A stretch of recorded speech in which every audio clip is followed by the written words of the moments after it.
One nation one election મુદ્દે ગાંધીનગરમાં મહત્વની બેઠક આજથી 3 દિવસ ગિફ્ટ સિટીમાં સંયુક્ત સંસદીય સમિતિની બેઠકમાં લોકસભાના 27 રાજ્યસભાના 12 સાંસદ થશે સામેલ।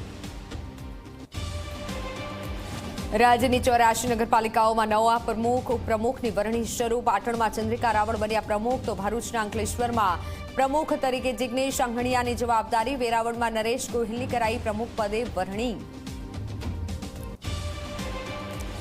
રખડતા શ્વાન મુદ્દે સુપ્રીમ કોર્ટનો ચુકાદો। સુપ્રીમ કોર્ટે યથાવત રાખ્યો પોતાનો જૂનો ચુકાદો। કહ્યું પાછલા આદેશનું રાજ્યએ નથી કર્યું યોગ્ય પાલન। સાર્વજનિક જગ્યાઓ પરથી હટાવાય શ્વાન।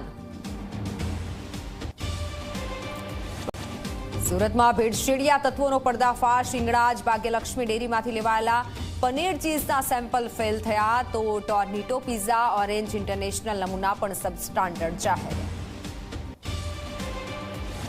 5 દિવસમાં બીજી વાર વધ્યા ઈંધણના ભાવ। પેટ્રોલના ભાવમાં 87 પૈસા, ડીઝલના ભાવમાં 93 પૈસાનો વધારો। પેટ્રોલનો નવો ભાવ 98.31 રૂપિયા, જ્યારે ડીઝલનો ભાવ 94.15 રૂપિયા।